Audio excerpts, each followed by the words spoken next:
Hi, welcome to this edition of How To Q. Today we are going to show you how to hang cafe lights part 2. Why part 2? Because my first video is the most popular video I've got. It was kind of an afterthought. And there's actually things that I would have changed in that one. And there's also things I've done on this one that kind of add to that previous video. If you click on the card in the top corner, you can check out that video. I'll leave a link in the description, so please check that out. But on this one, we are connecting to masonry. I'll show you how to do that. Brick, block, you name it. The lights on this one are so much better. We're using LEDs. We're using a heavy duty line, what you should be using on yours. So let's talk about these lights first, and then we'll move on to the connections and the power and maybe a little bit of planning for your project. We'll do that now.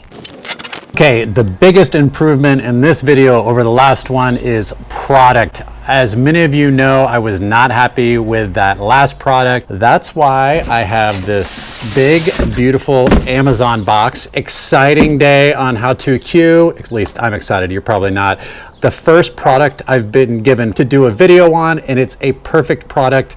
It's LED string lights. So let me open this up and we'll talk about them. Inside that box, we have two boxes. We have a heavy duty strand. These are by Sol King. Before I forget, you can get this on Amazon Prime. I live in Phoenix. I got it the same day I ordered it. It was available on 2-day shipping for free also. So it's easy to get. These are by Sol King. And just by watching this video, if you click the link below, it'll send you to Amazon and it'll give you a 10% discount code. Let me show you what's inside that box, the second set. What I like about this, okay, when you're installing lights, they always have these really long cords that connect to an outlet, and then finally you reach your first socket. Look at how short that is. I like that. These are waterproof, heavy duty. And heavy duty means they're heavier. So a lot of people try and string these across long distances, which, as you can tell from my first video and this one, we have a wire, a guide wire that we're gonna run those along. I recommend that. But if you're putting these on an eave, it's great. You've got a little nail, you've got a little loop here to put a nail hole in or put a nail through. But if you're going from eave to wall like we did in this one, they only recommend 5 feet between supports. Of course, the wire being the support. So make sure you know that. What else? Bulbs, LED, of course. What I like about these lights is these are only 11-watt bulbs. This line can handle up to 960 watts of power, basically. And what that means is you can put 5, 6, 7, 8, 9, 10 strands of these together, which in my previous video, I was limited to only 3. I could only put 3 strands together, and then I had maxed out that line to be safe. The other reason I have this bulb out is when you're installing these, don't have them all in the sockets and trying to put them up. I've got a little concrete here, I've got rocks in the lawn, so you will be guaranteed to break them. So take one out, plug it in, test it, take it back out, throw it in the box, and you'll be ready to go. We'll move on to power. Here's the eave of the porch that we're connecting the lights to, and down here we have power to the floodlights. Okay, another improvement from the first time I did this was we are actually plugging into an outlet. A lot of you out there will probably use an extension cord, which is totally fine, totally works.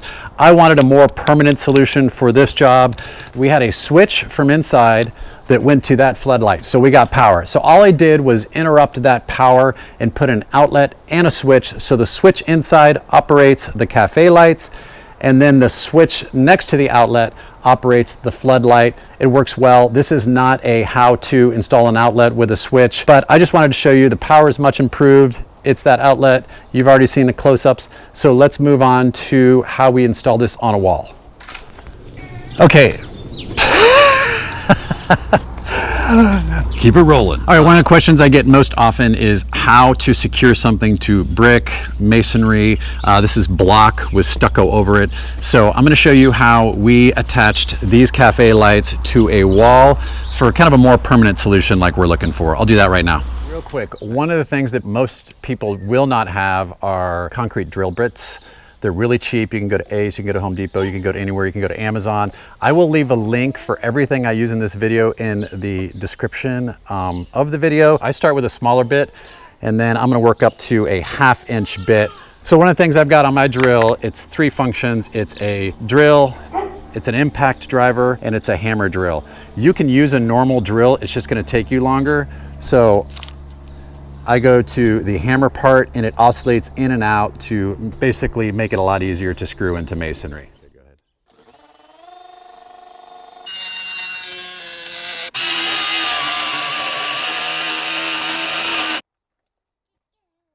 Okay, once you've got that hole drilled, we've got a screw eye. I'll show you a picture of that.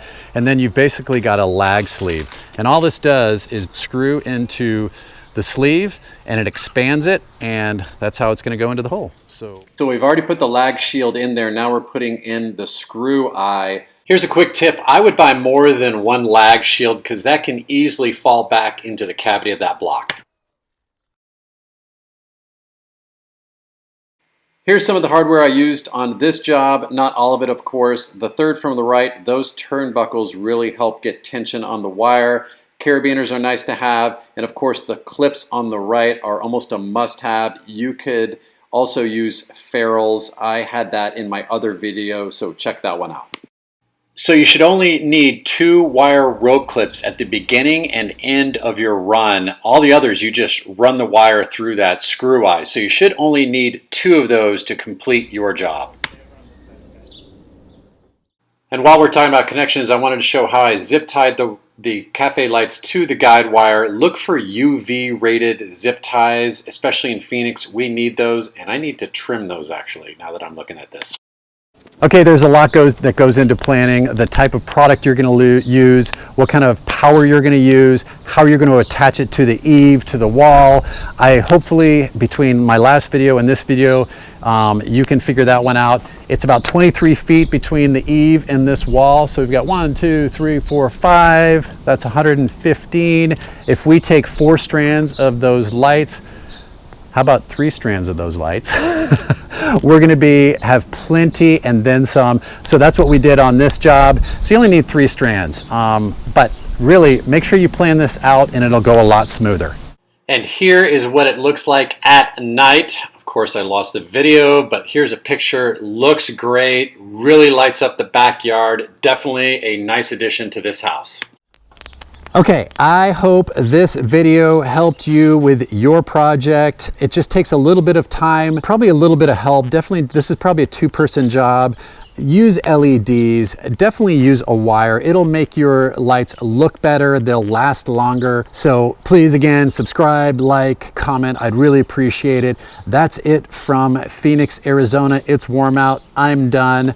Thank you for checking out my channel. Thank you for watching this video. We'll see you next time. Thanks for watching How To Q.